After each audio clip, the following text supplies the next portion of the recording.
Braun Strowman seems to be on track to becoming one of WWE's top big men in the coming years. This mountain of a man is a tremendous athlete, who although doesn't have tons of wrestling experience, is a huge presence in the ring and is comfortable on the mic as well. His recent push as a singles competitor has allowed him to develop further as a wrestler, and he's recently landed a spot on Raw's team for Survivor Series. Today, Wrestling Out presents Wrestling Origins, Braun Strowman.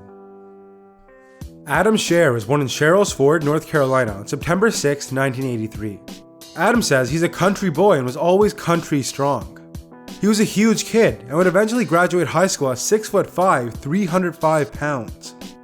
What's even more interesting is that Adam didn't lift weights until well into his teen years. He really was just naturally jacked. His dad wouldn't let him lift until he was about 16 due to that old myth about stunting your growth. Regardless, when he did start lifting in high school, Adam was comfortably bench pressing and squatting around 300 pounds. Jumping back a bit for a second, Adam was a huge fan of wrestling since he was a teenager. He remembers watching from the Monday Night Wars to the early 2000s when he graduated high school. Though he was a huge fan, Adam says he never thought in a million years that he would become a wrestler in the WWE. Fun fact, Adam mentioned on the Stone Cold podcast that he didn't have cable in his house until he was 13 years old. Anyways, since Adam was absolutely massive, of course he was naturally expected to play football. Adam played his first 2 years of high school, but wasn't allowed to play after that due to doing poorly in class. His bad grades would prevent Adam from getting into a good college and continue playing, which really hurt his chances at playing pro football. However, he would play what he calls semi-pro football for about 4 years after high school and was quite good. He would even attend the NFL Combine in 2007, but his lack of college experience meant nobody was really interested in the big man. Around this time, Adam was working as a security guard at a nightclub. He says that while he was working there, he was noticed by a professional strongman, somebody who trains to complete huge feats of strength. He says the strongman saw potential in him due to his immense size and stature, thus recommended he look into becoming a strongman himself. He would start training specifically to become a strongman in 2009. He would set a record for the fastest person to turn pro by earning his professional status in just 2 years, after winning the NAS US Amateur National Championships. It's worth noting that Adam was a bit different than other strongmen in the sense that he wasn't all about lifting, but he enjoyed being a showman as well. He says he loved getting the crowd pumped up, which was easy with the natural charisma he possesses. From there, he would win the 2012 Arnold Amateur Strongman Championships, among many other competitions, and in 2013 would be invited to the legendary Arnold Strongman Classic. To put into perspective how significant that is, this event is known for only inviting the 10 strongest men on the planet.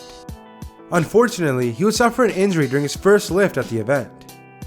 Around that time, Scherr revealed he was undergoing negotiations with WWE, and on May 12, 2013, Adam Scherr was signed by the company.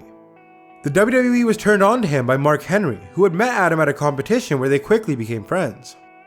He would start training at the WWE Performance Center in Florida in July of 2013, and was given the name Braun Strowman, which would eventually become Braun Strowman. He made his first televised appearance as one of Adam Rose's Rosebuds in May, and would make his wrestling debut at an NXT live event on December 19, 2014, where he defeated Chad Gable. He would have a few more dark matches on NXT in main event as well. He would continue training for a while, and would surprisingly make his debut on Raw on August 24, 2015, as part of the Wyatt family, where he attacked Roman Reigns and Dean Ambrose. This is very uncommon in today's WWE, as most superstars spend a long time down in NXT before getting called up. He would have his first televised match the next week where he defeated Ambrose, though via disqualification. Strowman fit in well with the Wyatts and would have his first pay-per-view match at Night of Champions in 2015, where he helped defeat Roman Reigns, Dean Ambrose, and Chris Jericho. Constantly improving his ring skills, Strowman would appear in the 2016 Royal Rumble and score 5 eliminations before being eliminated himself by Brock Lesnar.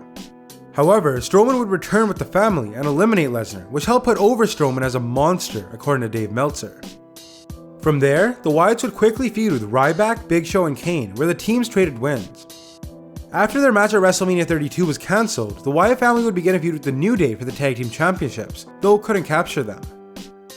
At the 2016 WWE Draft, Strowman was split up from the Wyatt family and drafted to Raw, starting his run as a singles competitor. Strowman would change up his appearance a bit and get some new music to help create a new persona for him. Braun would start squashing local talent for weeks, most notably the legendary James Ellsworth. This would turn into handicap matches, sometimes 3-on-1, but he would continue to dominate. Most recently, a feud was seemingly set up with Sami Zayn, but the two never had a one-on-one match. Instead, Braun would eliminate Zayn in a battle royal, winning himself a spot on Team Raw at Survivor Series in the process. And that was Wrestling Origins' Braun Strowman. If you couldn't tell, I'm a big fan of this guy and I think he could be really successful in the WWE, so let me know what you think of him below. As always, if you liked the video, give it a thumbs up and subscribe for another episode of Wrestling Origins every Friday. Thanks for watching, and I'll catch you in the next one.